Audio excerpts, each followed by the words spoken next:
আজকে আমি করব আম মাখা। তাই আমার দিদার এই সুন্দর শাড়িটা পরে কিন্তু দৌড়াতে দৌড়াতে চলে এসেছিলাম আমার মামা বাড়ির বাগানে। সমস্ত গাছ খোঁজা হয়ে গেছে, কোনো গাছেই না আমি আম পাইনি। সামনের পরে দেখে একটা হিমসাগর আম ছিল, ওই গাছটাতেই অনেক আম হয়েছিল। প্রথমে একটা আম পেরেছি, তারপর ভাবলাম একটা আম দিয়ে তো মাখা করলে হবে না, তাই আমি আর একটা পেরে নিয়েছি।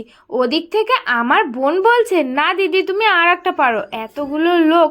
তাই দেখো আমি আর একটা আম পেরে নিয়েছি। আম পাড়া তো আমার হয়ে গেছে, তাই আমি কিন্তু সমস্ত কিছু নিয়ে চলে এসেছিলাম বাগানের ভেতরে। বাগানে বসেই আজকে আমটা মাখবো। দেখো আমার পাশেই কিন্তু আমার একটা আম খাওয়ার খুদে সদস্য আগে থেকে বসেছিল। এবার এই আমগুলোকে আমি ভালো করে পরিষ্কার করে ধুয়ে নেব। আমগুলো তো আমার সুন্দর করে পরিষ্কার করে ধোয়া কমপ্লিট। এই স্লো মোশনের শটটা দেখেছো, কি দারুণ দেখতে লাগছে। এবার আমি এই আমগুলো কাটতে বসে পড়েছিলাম। এই আম কাটার এই কাজটা আমার এত বাজে লাগে, কারণ আমে প্রচণ্ড কষ থাকে। ওই কষ যদি একবার লেগে যায় বাবা, তখন ওইখানে ঘা তো হয়ে যাবে। আমি খুব সাবধান অনুযায়ী আমগুলো কাটছিলাম। আর এদিকে আমার আম কাটা দেখছিল আমার বোন। ও বারবার বলছিল, দিদি তুমি কি করে কাটছো। এই আমি ওকে বারবার বলছিলাম যে তুমি মন দিয়ে আমার আম কাটাগুলো দেখতে থাকো। আর এদিকে তারপর ভাবলাম যে ও অনেকক্ষণ ধরে বসে বসে আমার আমগুলো কাটা দেখছিল, কেননা ওকে একটুখানি আম দিয়েই যাক, খেয়ে বলুক যে কেমন হয়েছে। তারপরে ওকে একটু দিলাম, ও বলছিল টক টক। তারপরে আমি ভাবলাম যে দেখি আমি একটু খেয়ে দেখি যে কেমন। তারপর মুখে দিতেই বুঝলাম প্রচণ্ড লবণ ছাড়া তো এমনি এমনি আম আমি একটুও খেতে পারিনি। তারপরে দেখো ওই আমটা খেতে খেতে এদিকে কিন্তু আমার সমস্ত আমগুলো কাটা কমপ্লিট।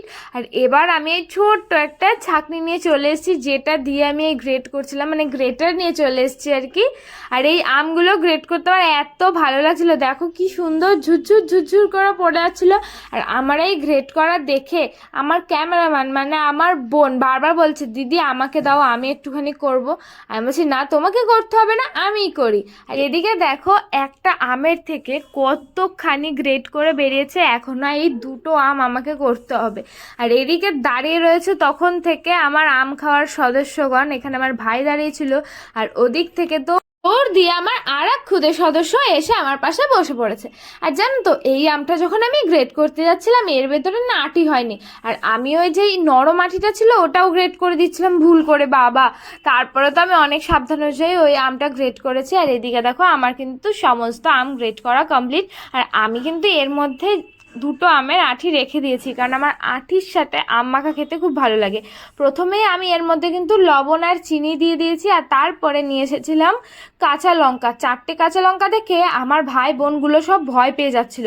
আমি বললাম যে ভয় পাওয়ার কোনো দরকার নেই, আমগুলো যেহেতু প্রচণ্ড টক, একটুখানি টক ঝাল মিষ্টি যদি না হয় তাহলে তো ভালোই লাগবে না। লঙ্কাগুলো ভালো করে থেতলে নেওয়ার পরেই আমি কিন্তু এখানে কাসুন্দি নিয়ে চলে এসেছিলাম। প্রথমে কাসুন্দি দিয়ে একটু মাখিয়ে দেখলাম, তারপরে দেখলাম যে কাসুন্দি আর একটু লাগবে, তাই আমি আর একটুখানি নিয়ে নিয়েছি। আর আম মাখায় তো কাসুন্দি না হলে একদম ব্যাপারটা জমেই না, তাই একটু বেশি করে এই কাসুন্দি দিয়েছিলাম। তারপরে সুন্দর করে মাখিয়ে ফার্স্টেই টেস্ট করতে দিয়েছিলাম আমার খুদের সদস্যকে, কারণ ও তখন থেকে বলছিল দিদি একটুখানি দাও আমি টেস্ট করে দেখবো। ও দেখো মুখে দেওয়ার সাথে সাথে কি সুন্দর বলতো খুব ভালো হয়েছে। তাই আমি নিজেই খেয়ে একটুখানি টেস্ট করলাম যে কি লাগবে কি না। দেখছি প্রচণ্ড টকটক লাগছিল আর ঝাল একটু কম হয়েছিল, তাই আমি কিন্তু একটা শুকনো লঙ্কা পুড়িয়ে নিয়ে চলে এসেছিলাম। এর মধ্যে শুকনো লঙ্কা পোড়া দিয়েছিলাম। তোমরা চাইলে শুকনো লঙ্কাটা অ্যাভয়েডও করতে পারো, বাট শুকনো লঙ্কা দিলে একটু বেশি ঝাল ঝাল লাগে আর বেশি টেস্টফুল লাগে। তারপরে আমি আবার একটুখানি টেস্ট করে দেখলাম, এবার দেখি পুরোটা পারফেক্ট ছিল, এত ভালো লাগছিল আমি তো কপ কপ করে খেয়ে যাচ্ছিলাম। আর এদিকে তোমাদের কাছ থেকে দেখে একটুখানি লোভ দেখিয়ে দিই, দেখো কাছ থেকে দেখে কার কার লোভ লাগলো গো, মানে কার কার জিভে জল আসলো আম মাখাটা দেখে কমেন্টে জানিও। আর আমার বোনগুলো দৌড়াতে দৌড়াতে কাঁঠাল পাতা নিয়ে এসেছে, ওই পাতাতেই নাকি আজকে ওরা আম মাখা খাবে, বাটি আর নিয়ে আসেনি ঘর থেকে। তাই আমি দেখো কাঁঠাল পাতাটা কিরকম করে নিয়েছি আর এর মধ্যে দিচ্ছিলাম।